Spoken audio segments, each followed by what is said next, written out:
Au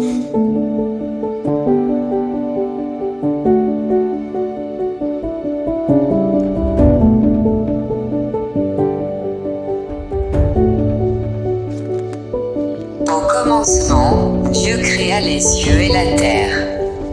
La terre était informe et vide, il y avait des ténèbres à la surface de l'abîme, et l'Esprit de Dieu se mouvait au-dessus des eaux. Dieu dit, que la lumière soit, et la lumière fut.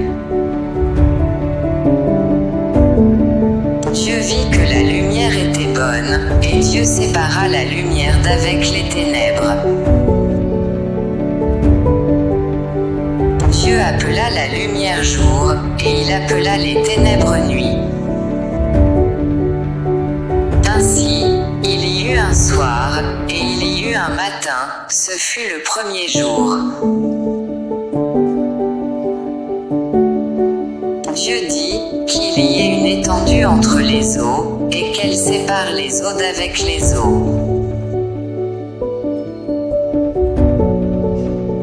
Et Dieu fit l'étendue, et il sépara les eaux qui sont au-dessous de l'étendue d'avec les eaux qui sont au-dessus de l'étendue. Et cela fut ainsi. Dieu appela l'étendue ciel. Ainsi, il y eut un soir, et il y eut un matin, ce fut le second jour. Dieu dit, que les eaux qui sont au-dessous du ciel se rassemblent en un seul lieu, et que le sec paraisse. Et cela fut ainsi. Dieu appela le sec terre, et il appela l'amas des eaux mers. Dieu vit que cela était bon.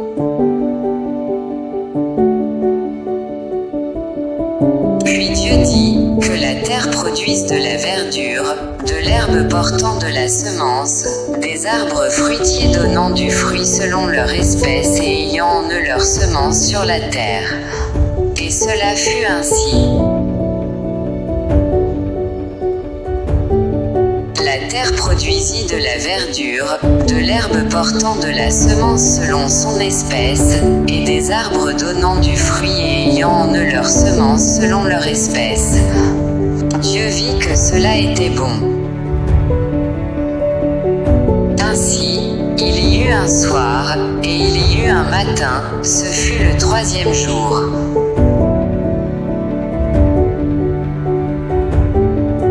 Dieu dit, qu'il y ait des luminaires dans l'étendue du ciel, pour séparer le jour d'avec la nuit, que ce soit des signes pour marquer les époques, les jours et les années. Et qu'ils servent de luminaires dans l'étendue du ciel, pour éclairer la terre. Et cela fut ainsi.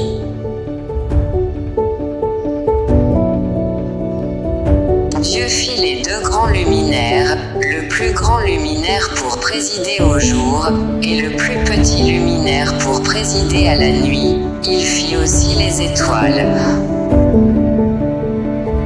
Dieu les plaça dans l'étendue du ciel, pour éclairer la terre.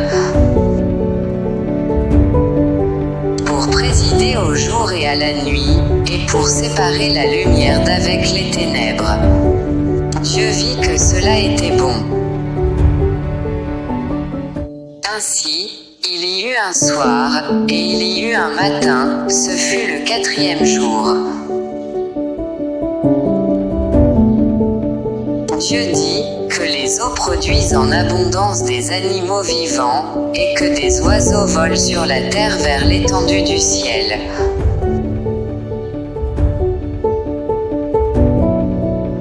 Dieu créa les grands poissons et tous les animaux vivants qui se meuvent, et que les eaux produisirent en abondance selon leur espèce.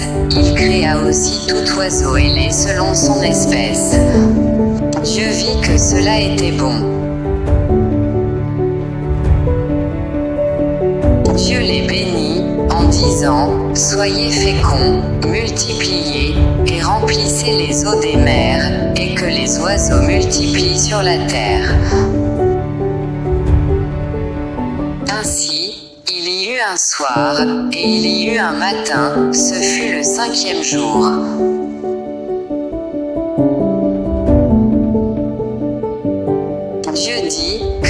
terre produisent des animaux vivants selon leur espèce, du bétail, des reptiles et des animaux terrestres, selon leur espèce. Et cela fut ainsi. Dieu fit les animaux de la terre selon leur espèce, le bétail selon son espèce, et tous les reptiles de la terre selon leur espèce. Dieu vit que cela était bon.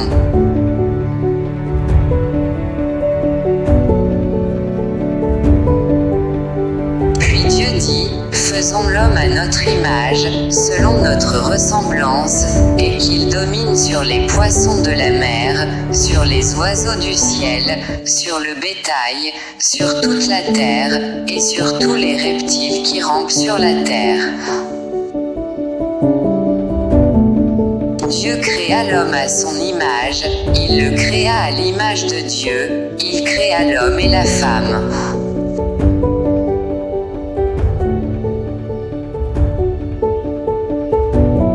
Dieu les bénit, et Dieu leur dit, soyez féconds, multipliez, remplissez la terre, et l'assujettissez, et dominez sur les poissons de la mer, sur les oiseaux du ciel, et sur tout animal qui se meut sur la terre.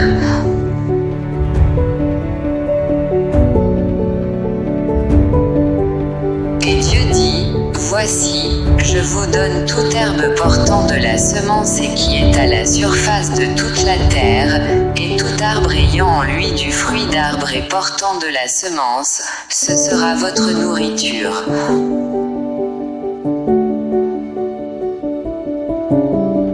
Et à tout animal de la terre, à tout oiseau du ciel, et à tout ce qui se meut sur la terre, ayant en soi un souffle de vie, je donne toute herbe verte pour nourriture. Et cela fut ainsi. Dieu vit tout ce qu'il avait fait et voici, cela était très bon. Ainsi, il y eut un soir, et il y eut un matin, ce fut le 6e jour. Genèse chapitre 2, ainsi furent achevés les cieux et la terre, et toute leur armée.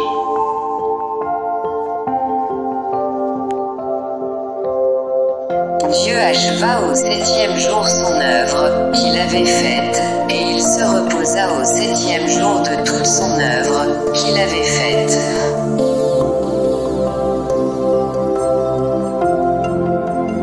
Dieu bénit le 7e jour, et il le sanctifia, parce qu'en ce jour il se reposa de toute son œuvre qu'il avait créée en la faisant. Voici les origines des cieux et de la terre, quand ils furent créés.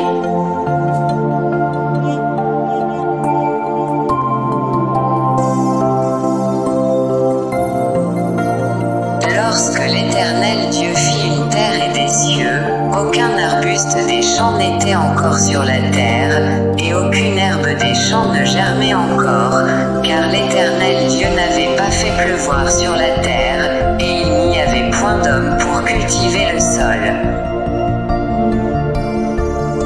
Mais une vapeur s'éleva de la terre, et arrosa toute la surface du sol. L'Éternel Dieu forma l'homme de la poussière de la terre, il souffla dans ses narines un souffle de vie et l'homme devint un être vivant. Puis l'Éternel Dieu planta un jardin en Éden, du côté de l'Orient, et il y mit l'homme qu'il avait formé.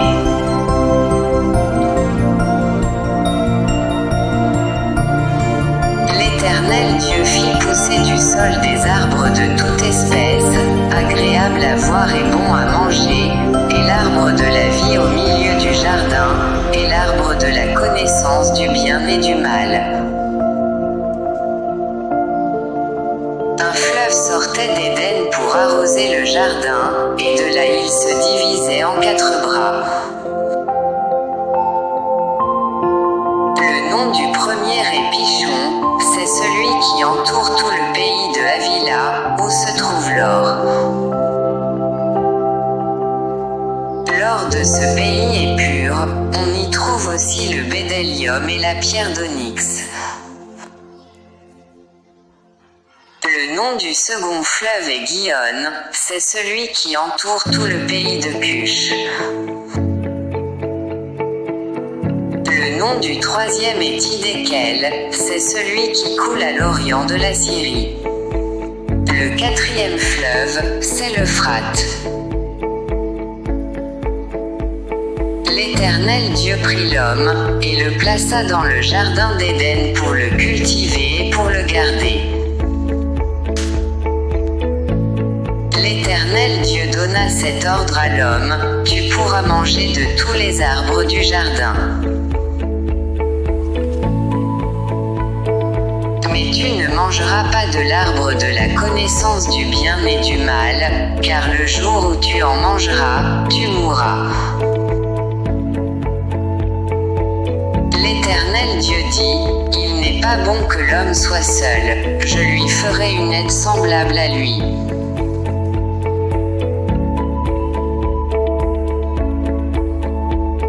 L'Éternel Dieu forma de la terre tous les animaux des champs et tous les oiseaux du ciel, et il les fit venir vers l'homme, pour voir comment il les appellerait, et afin que tout être vivant portât le nom que lui donnerait l'homme.